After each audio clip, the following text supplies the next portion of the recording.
Maya, F28, and Liam, M28, they were a unit.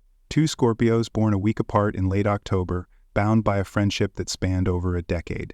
People were always asking if they were more than friends, if there was something simmering beneath the surface. Maya would just laugh it off. Liam was like a brother, a platonic soulmate, a permanent fixture in her life. My family treated him like their own son, and his family reciprocated. We celebrated holidays together, supported each other through thick and thin, and knew each other better than we knew ourselves. We knew each other's coffee orders by heart, the exact moment when a joke had gone too far, the subtle shift in mood that signaled something was wrong.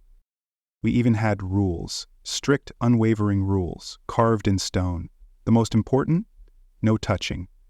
No hugs, no casual arm around the shoulder, no physical contact of any kind. Unless one of us was in real, agonizing pain, the kind that threatened to break you in two, the kind that demanded physical comfort, a silent understanding conveyed through a squeeze of the hand.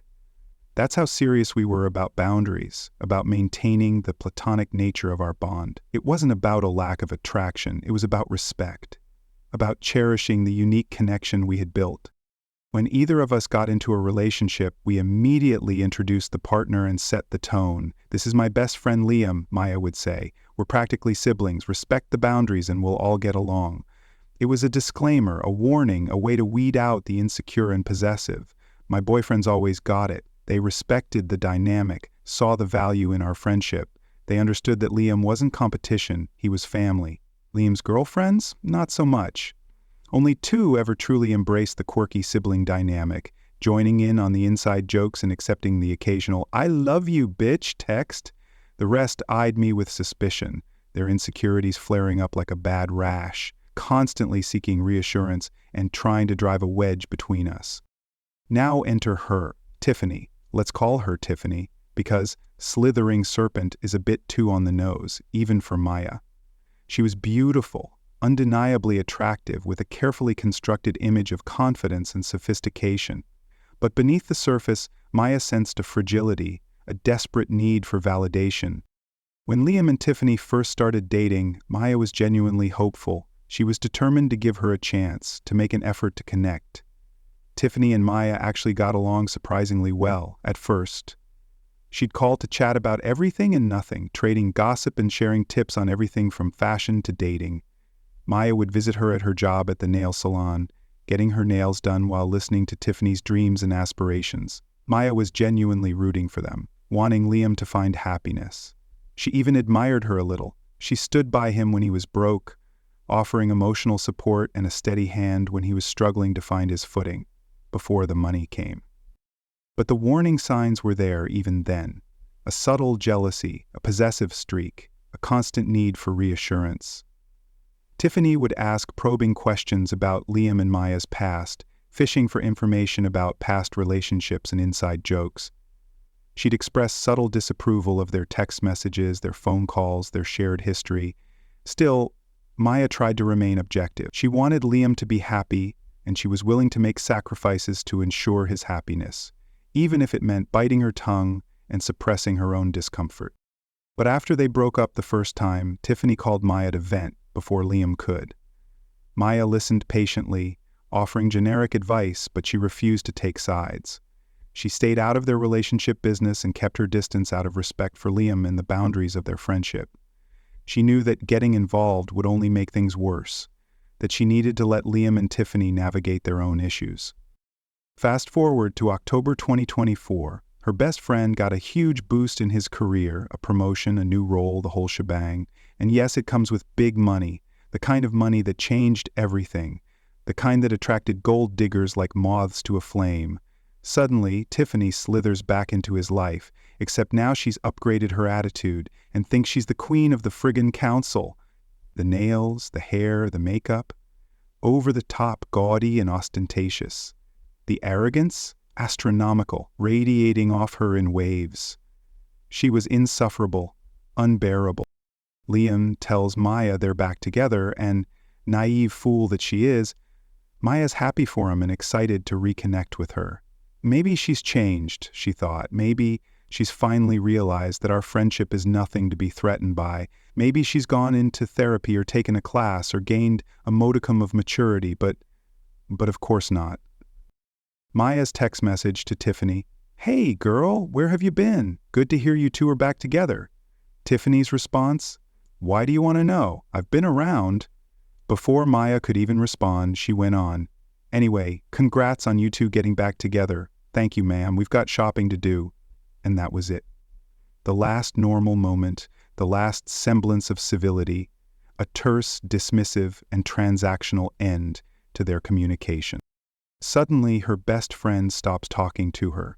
My texts go unanswered, my calls go straight to voicemail, no replies, no explanations, nothing. Not even when Maya sent him an SOS text, something she's never done lightly. They had a code, a signal that meant, "I need you, no questions asked."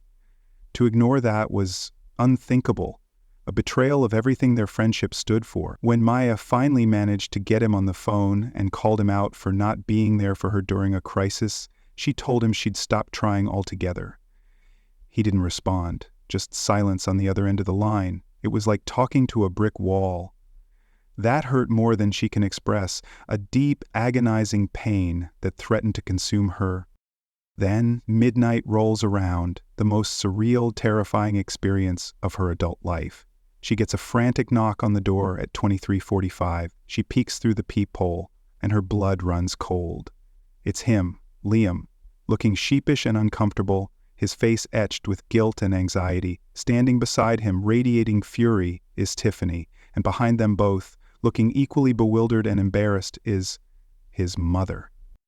Maya's already on edge, her nerves frayed and raw, because earlier that day she'd been digitally assaulted. A random stranger video called her on social media and started pleasuring himself in front of the camera. It was disgusting, violating, and brought back deep trauma from when she was physically assaulted at age 6. A trauma she'd kept locked away for years. A wound that had barely begun to heal. She was not okay. She was spiraling, terrified, desperate for comfort and support. That's why she had sent the SOS, a plea for help in the midst of a personal crisis. Tiffany storms in like the big bad wolf, breathing fire and spewing accusations. She demands a meeting between Maya's mom and his mom to interrogate their friendship. Why? Because they text, "I love you, BL Teach," a term of endearment between close girlfriends, for crying out loud. And Maya apparently talks about guys too openly on the phone. She even admitted to deleting Maya's SOS text because she thought it was just boy drama, that Maya's pain wasn't real, that her trauma wasn't valid. She questioned the boundaries of their friendship, accusing Maya of secretly harboring romantic feelings for Liam, of trying to sabotage their relationship. Both moms, God bless them, shut her down hard. They were appalled, disgusted by her behavior. They told her no man will ever want to marry someone who wakes up elders in the middle of the night to feed her insecurities, that she was acting like a crazed lunatic. Liam's mom, normally a quiet and reserved woman, unleashed a tirade that Maya'll never forget. She defended Maya's character, extolling her virtues and condemning Tiffany's possessiveness. That's when Maya snapped. The dam finally broke. The years of suppressed anger, the weeks of being ignored, the raw vulnerability of the assault, it all came pouring out. She told Tiffany exactly why she had reached out that night, pouring out the details of the digital assault, the horror, the fear, the resurfaced trauma from her childhood. Tiffany went dead silent, the color draining from her face. They left without a word, the trio retreating into the night as quickly as they had arrived. Liam didn't even offer an apology, just a fleeting look of shame, before disappearing. Maya later found out during this whole hurdle, Liam tells her they got engaged a month ago, and he said Tiffany asked him not to tell her, because seeing her would sicken her. He is rethinking the whole relationship because of how the fiancé reacted to their friendship. Can't believe that after all the times she saw him with me. Now Tiffany wants to apologize, because the relationship is threatened, meaning no money to spend on her kid will stop altogether.